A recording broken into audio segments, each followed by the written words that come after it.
What's going on YouTube? It's your boy Flex and Root, aka the Lavish Barber, and today we're gonna do a mid-bald fade, and this is the before the haircut.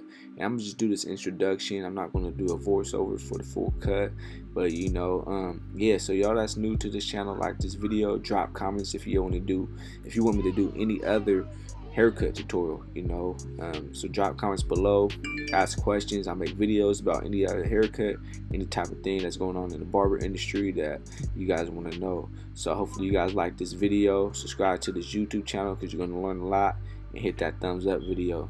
Thank you.